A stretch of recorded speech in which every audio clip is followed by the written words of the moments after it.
Hi, this is Alexia Tsotsis with TechCrunch, and I am here with Heather Harde, formerly of TechCrunch, and she just won Best General Manager. And of all of the nominees, I personally know that you deserve this the most. You've come off really gracefully during a year where TechCrunch, or I mean 6 years where TechCrunch was a very constantly evolving, tumultuous thing. And the whole time, like, no one's ever seen you sweat, which is, they've seen you smile and they've seen you laugh and they've seen you pogo stick, but no one has seen you sweat. So congratulations. I would have started crying multiple times throughout this, and yet you've always just held your resolve and taken care of business. So much deserved award. What is next for you? Yeah, I'm taking some time to think about the future. So TechCrunch was a really terrific ride, and as you say, it had a whole lot of energy and momentum to it in a way that some other businesses don't, being in the spotlight all the time. So I'm enjoying a little time off, my first break in about 7 years. And right now I'm working on SF City, which is an initiative that Ron Conway formed really to help tech bridge the gap with the city of San Francisco.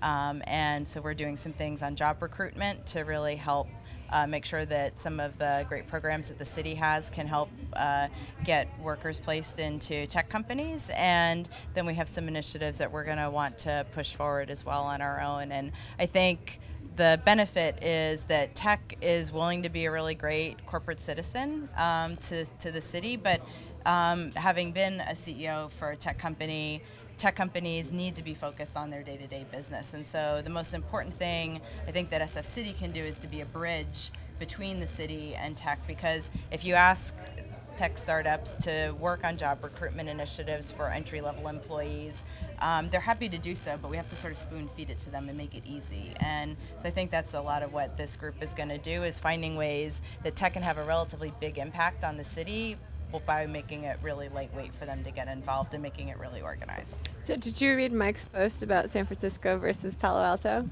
No, I haven't. It's really good. It's about how a lot of the momentum used to take place down south, like somewhere around University at Coupa.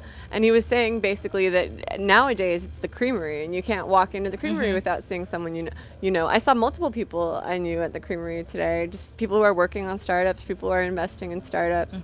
Do you think that the center of gravity of the technology industry has kind of moved up to San Francisco because of companies like Square and Twitter and Zynga?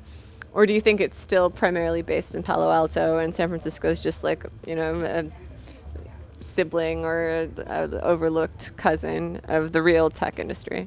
Well, I think that as the tech economy has really gotten healthy again, that we've just run out of space in Palo Alto. So you'll remember when we started TechCrunch, we were in Palo Alto as we needed to continue to expand and get bigger space. We couldn't find it in the city of Palo Alto. And so there were certainly bigger companies like Zynga and Twitter who really led the way, I think, back up to the city. And there's still a tremendous amount of real estate that's available within the city. And so I think, you know, startups, again, being really scrappy and lean, are trying to find a cost-effective real estate. And I think it's really nice to see, like, Soma really being this vibrant neighborhood again, where, as you're saying, you go out to coffee shops and see people connecting and bumping into each other the way that they were on sort of that little street in University. And I think what's even more dynamic is that because the city of San Francisco is bigger and you're having all these interactions, it shows just sort of like how vibrant tech is right now, which is really fun. So in my experience at TechCrunch, you dealt with people that were big names and probably even bigger egos, and you were always really kind. And I found that very impressive, because not everyone is kind, you know. And so can you tell me a little bit about what your secret is to go through life being so nice and so generous? I'm sorry, this sounds like a total, you know, butt kissing, but it's not. You're actually genuinely kind. So is it just something that's endemic to you, or like most women who are in positions of power come off either kind of bitchy or brash or something, and you've always been nice. Is that just something that is a you thing, or can someone replicate this if they were trying for that? Well, I mean, certainly, I mean, on the business side, I hope and expect that a lot of people who dealt with me felt like I was a tough negotiator. You're tough and nice. Tough and nice. But I think I think the way I was raised was really that we're all people, and that everybody deserves respect. And so, I mean, I make an effort to speak to the cleaning people who come through at night and say thank you to them as much as the leading venture capitalist who's coming in for an interview on TechCrunch TV or something like that. So I think when you look at people as all doing important roles, for me, that's just sort of to treat other people as equals. So, other than SF City, any thoughts about getting back into the business or starting your own thing or going to VC? What are you interested in? What are you excited about? Yeah, no, I mean, a lot of people have reached out across a variety of spectrum, and I'm really excited to sort of be taking some time off right now. It's been a while since I had any type of break. There are a couple different categories of stuff I'm interested in and exploring that, and really just keeping options open right now. Is there anything you miss about TechCrunch, or rather, what do you miss the most about TechCrunch? Yeah, I mean, I loved our team. I mean, that was a pride point for me was the team that we put in place that was able to accomplish all the goals that we had. So I miss the team a lot.